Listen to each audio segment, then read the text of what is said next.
अब जैसे बड़ी प्यारी सी लाइन थी कि जितना इंतज़ार वो आपसे करा रहा है, आने वाले टाइम पे इतना देगा कि सँभाल भी नहीं पाओगे। तो ये बड़ी खूबसूरत सी लाइन है। अब ऐसा नहीं है कि मेरे बोले हुए वर्ड्स सच हो जाएँगे, गोल्डन वर्ड्स, नो। बट ऐसा है कि इस लाइन को सुन के बड़ी एक मोटिवेशन मिल रही है, बड़ा एक सुकून मिल रहा है, बड़ा एक मुझे तो भाई बड़ा मज़ा आया इसको पढ़ के। और मैंने सोचा आप लोगों के साथ साझा करना चाहिए, शेयर करना चाहिए। सो ये लाइन बड़ी खूबसूरत है। सच हो ना हो आगे की बात है, और क्यों नहीं होगी, सच तभी होगी ये लाइन कि आप विश्वास करोगे। विश्वास कर कर ऐसा नहीं कि यू नो मेरा मन कर रहा है गोलगप्पे खाने का और मैं बैठा हुआ हूँ कि ओहो गोलगप्पे आ जाए कहीं से, नहीं ना। मैं जब तक किसी को कॉल नहीं करूँगा कोई नहीं देने जाएगा। अगर मर्जी हुई वो गुरु महाराज की होगी, ठीक है, ये गुरु जी की रज़ा है। बट मैं अपना कर्म नहीं करूँगा, खुद लेकर आऊँ या किसी से मंगवाऊँ, वो नहीं मेरे पास चीज़ पहुँच पाएगी। इसीलिए अगर अपने आप हुआ तो मिरेकल है, और अगर वो चीज़ किसी से फ़ोन करके मैंने मँगाई, अगर उसने हाँ कर दिया कि हाँ मैं ला रहा हूँ, तो मैं सोचूँगा गुरु जी की रहमत है, गुरु जी का बहुत सारा प्यार है मेरे लिए। अपने आप आएगी तब भी गुरु जी का प्यार ही है ऑफ़ कोर्स, बट ये एक नॉर्मल बात मैं आप लोगों को बता रहा हूँ। अब जैसे कि मैंने आप लोगों को बोला ना कि जितना इंतज़ार आपको करा रहे हैं लाइफ़ में गुरु महाराज, इंतज़ार करते रहो, बट साथ में हमें कर्म करना बहुत ज़रूरी है ना। अब जैसे कोई ऑफ़िस जा रहा है, घर में आप काम कर रहे हो या कुछ भी आपका बिज़नेस है, उसमें आपको कर्म करना बहुत ज़रूरी है। देन आप तभी तो कुछ एक्सपेक्ट करोगे कि हाँ, मेरे को प्रॉफ़िट हो जाए। ऐसे बैठे-बैठे कोई प्रॉफ़िट नहीं होने वाला। अगर सपना देख रहे हो तो उसके ऊपर काम करना बहुत ज़रूरी है, ठीक है? You have to work hard for your dream. आपको खुद बनाना पड़ेगा, उसे बिल्ड करना पड़ेगा। You have to build your own dream, and अपना सपना खुद बनाओ, साकार करो उसे, और फिर गुरु महाराज हाथ ऐसे पकड़ के ऊपर ले जाएंगे, पता भी नहीं लगेगा। तो शुक्राना गुरु जी। हार्ड वर्क करने के लिए कभी भी नहीं शर्माना, डरना, घबराना। मैं मोटिवेट करने के लिए बड़ा अच्छा हूँ, बट खुद भी नहीं यार, आई एम वेरी लेज़ी। तो काम करना बहुत ज़रूरी है, ठीक है? जो भी अच्छा काम है करते रहो, सुनते रहो अपने पेरेंट्स की, घर वालों की सजेशन लेते रहो। सो बहुत सारा प्यार है ना। सच बात है, जितना सब्र करोगे, आपके पास बहुत मेहनत कर रहे हो पर सब्र है अगर आपके अंदर, तो एक टाइम पे वो मालिक आपको इतना देगा कि आप संभाल नहीं पाओगे। ऐसे लोग हमने देखे हैं ना, और उनसे बड़ी मोटिवेशन मिलती है। कुछ गंदा फील नहीं होता कि ऐसा क्यों है इनके पास इतना, नहीं, बिल्कुल भी नहीं।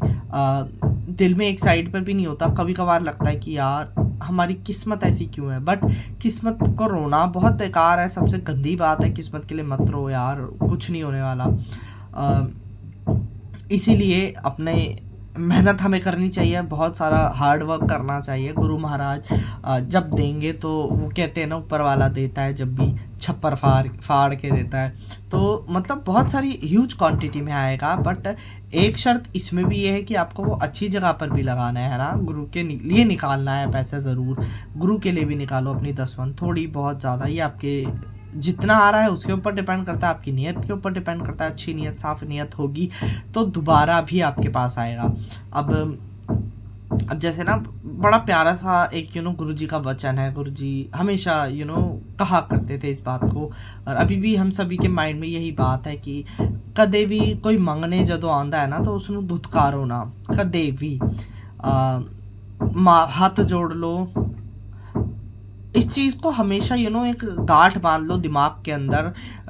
इस चीज़ को हमेशा आप लोग फॉलो करते रहो। गुरुजी के वचन में से एक बात ये भी बहुत प्यारी है कि जब भी आपके पास कोई मांगने वाला आता है, उसको कभी भी भगाओ मत, बुरी तरीके से बात ना करो। देखो, एक है कि लोगों का पेशा बन चुका है ना, पीने वीने वाला बंदा है कि उसको पैसे ही चाहिए, वो बात अलग है। उसको जैसे तुम्हें ट्रीट करना यू कैन ट्रीट, बट बुरी तरीके से फिर भी किसी को ट्रीट मत करो। वो जो इंसान पी भी रहा है उसकी गलती भी नहीं है ना, जो बर्बाद हो रखा है पीकर, उसको एडिक्टेड हो चुका है वो, ही कांट हेल्प, ही और शी कांट हेल्प ना। अगर कोई बहुत बुरा हाल हो चुका है जिसका, तो उसके लिए तो तरस भी आता है थोड़ा सा, बट ऐसा नहीं कि तरस आ रहा है तो तुम पैसे बांटते फिरो, नहीं। एक नॉर्मल बात मैं बता रहा हूँ आपको।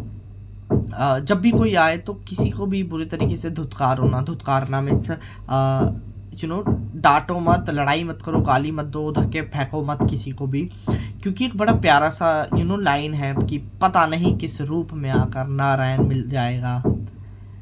निर्मल मन के दर्पण में तू राम का दर्शन पाएगा, शायद ऐसा ही है। मतलब मीनिंग मैं इसका समझ पा रहा हूँ, मेरे वर्ड्स शायद लास्ट में गलत हो सकते हैं, बट ये बहुत प्यारी बात है ना कि हमें नहीं पता किसी भी रूप में आ सकते हैं। और गुरु जी हमेशा कहते हैं कि पता नहीं कदों कौन किस रूप विच आ जाए, तो हमें पता नहीं चलता कि किस रूप में आ गए। अगर हमारे पास सोचो 1000 रुपये हैं, और ऐसा नहीं कि आपको 1000 का कुछ लेने जाना है, मेरे पास अगर ऐसे ही पड़े हुए हैं जिसका मुझे कोई यूज़ नहीं है, अभी मैंने कुछ डिसाइड नहीं करा, मेरे को अभी इतनी ज़रूरत नहीं है, तो कोई बंदा मेरे पास आ रहा है 100 रुपये लेने, 100 रुपये तो थोड़े ज़्यादा हो गए, छोड़ो, 10-20 रुपये मांगने कोई आ रहा है, कोई ज़रूरतमंद इंसान, ठीक है, परेशान इंसान, 50 रुपये तक भी अगर कोई मांग रहा है, तो आप उसको देते हो या नहीं? अगर आपको आपके गुरु ने 1000 रुपये बख्शे हैं, तो उसमें से आप किसी ज़रूरतमंद इंसान के लिए 10, 20, 30, 40 रुपये निकाल सकते हो, अगर वो सच में ज़रूरतमंद है तो।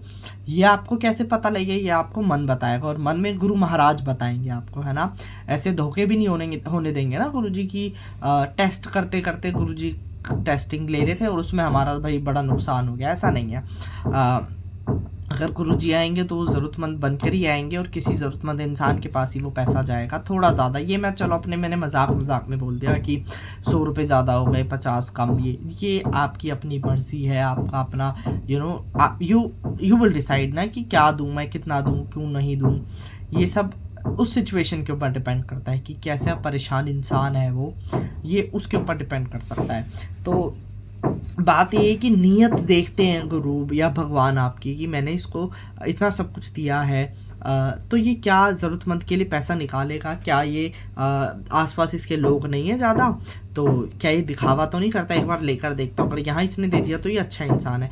बट कुछ लोगों का होता है जी, यदि 4 लोग हैं उनके सामने ही उसने तो शो शा करने की, ओहो आओ देता हूँ, बट अकेले में लात मार देनी, अबे चल निकल, ये हो वो, किसी को देख लिया, हाँ आओ आओ, ऐसे होते हैं लोग भाई, होते हैं सच में, और बड़ी गलत बात है। तो जब आप अकेले हो तब तो ज़्यादा ये सोचा करो कि गुरु आपकी ऊपर, गुरु की नज़रें बहुत ज़्यादा हैं उस टाइम पे, है ना, क्योंकि इधर उधर गुरु की नज़रें भटकने के लिए कोई और नहीं है, किसी और के काम को गुरु नहीं देख रहा कि 4 लोग हैं, 5 लोग हैं, तो किसी और पे नज़रें नहीं जाएंगी। अकेले हो तो आपके ऊपर नज़रें ज़्यादा हैं, तो उस टाइम पे कोशिश करो कि अच्छी सच्ची नीयत से आप काम लो। आगे किसी को दान कर रहे हो, वो बात पता है, ये गुप्त दान का जो इम्पोर्टेंस है ये बहुत ज़रूरी हम लोगों को पता होने चाहिए, और आगे कभी बताऊंगा कि एक से लेते हो दूसरे को पता नहीं लगना चाहिए। बड़ी प्यारी सी बात है ये, और इस चीज़ को हमेशा याद रखना कि कभी भी कोई भी आता है, चाहे आप घर में हो, गाड़ी में हो, मत किसी को धुतकारो, है ना। अब जैसे मेरी ना एक साइंस टीचर हुआ करती थी, वो हमेशा हमें बताती थी कि अपनी कार में ना वो खाने का सामान रखते हैं। खाने का सामान इसलिए क्योंकि रेड लाइट वगैरह पे काफ़ी सारे मांगने वाले जो आते हैं, तो उनका कहना था कि मैं कभी भी पैसे नहीं देती, खाने की चीज़ में देती हूँ। तो बड़ा अच्छा लगता था कि हाँ ठीक है, जिसको पैसे की ज़रूरत है, हम ज़रूर डिसाइड भी नहीं कर सकते ना, देखो बड़ा मुश्किल भी हो जाता है कि इसको क्या ज़रूरत है क्या नहीं, बट खाने की चीज़ बहुत प्यारी भी होती है कई बार कि ठीक है, अब इंसान मांग भी खाने के लिए रहा है, उसको कुछ खाने का दे दो, जूस, बिस्किट, चिप्स, या कुछ भी, फ्राइज़, बर्गर, जो भी आपके बजट में आता है आप उसे खिला दो, दे दो, तो फिर उससे अच्छा कुछ भी नहीं है ना। और मांगने वालों को बार बार परेशान करने की भी आदत हो जाती है, तो धुतकारो मत किसी को। नहीं है, अब बात आती है कि नहीं है तो फिर क्या करें, 1000 रुपये नहीं है, 50 नहीं है, 100 नहीं है, कहाँ से दें, है ना। उसका भी सॉल्यूशन बताया ना, जब नहीं है ਤੁਹਾਡੇ ਕੋਲ पाए पैसे नहीं है ਤੁਹਾਡੇ ਕੋਲ देने वास्ते, किसी ਨੂੰ भी दान करने वास्ते, तो ਤੁਸੀਂ ऐदा कर सकते हो कि कोई आ रहा है तो सॉरी माफ़ करो, नहीं है, सर झुका लो, तुम्हारी कोई बेइज्जती नहीं होने वाली कि अरे सर झुका लिया, अरे हाथ जोड़ रहा है, क्यों, कोई नहीं देख रहा, वो देख रहा है ऊपर वाला ना, वो बड़ा इम्प्रेस्ड होगा। हमारे गुरु बड़े खुश होंगे कि अगर हम हाथ जोड़ रहे हैं, सर झुका रहे हैं किसी के आगे, तो इसमें कुछ बुरा फील करने वाली, आपको शर्मिंदा होने वाली कोई बात नहीं है। हाथ जोड़ के उसको बोल दो कि सॉरी, नहीं है मेरे पास, अभी नहीं है इस टाइम पे। तो आपके इस बिहेवियर से अगर उस रूप में कोई और भी आ रहा है ना, मांगने वाले के रूप में, हे डोंट डू, तो उसको भी अच्छा लगेगा कि देखो इसके पास नहीं है तो इसने बड़े प्यार से मुझे ट्रीट करा, तो इसकी नीयत बहुत अच्छी है, बट अभी नहीं है इसके पास पैसे, तो वो आगे की बात जैसा भी गुरु को पसंद आए वो वैसा कर सकते हैं। बट इस बात को हमेशा याद रखो, हमेशा एक नोट बांध लो इसकी कि हाँ ये बात बोली है, मैंने नहीं बोली, I am not saying that, ये गुरु महाराज के बोले हुए वर्ड्स है, you know these are some golden word spoken by Guru Maharaj. सो हमें इन सब चीज़ों पे यकीन करना चाहिए। और देखो, यकीन करना ना करना ये कोई अंधविश्वास नहीं है, या इसमें किसी का कोई बुरा नहीं हो रहा, आपका कोई पैसा नहीं लग रहा, मैं किसी को गलत इन्फॉर्मेशन नहीं दे रहा। बड़ी प्यारी सी नॉर्मल सी बात है, पसंद आए तो कैच करो, ना तो जय राम जी की मर्ज़ी आपकी, है ना। तो इसी के साथ मैं कर रहा हूँ आज की वीडियो का एंड। आई होप आपको वीडियो पसंद आई होगी। अगर पसंद आई तो कमेंट करके ज़रूर बता देना, मेरे को मोटिवेशन मिलती है। और साथ ही साथ कुछ क्वेश्चन पूछना चाहते हो तो ज़रूर पूछो, किसी भी वीडियो पे कमेंट कर दो।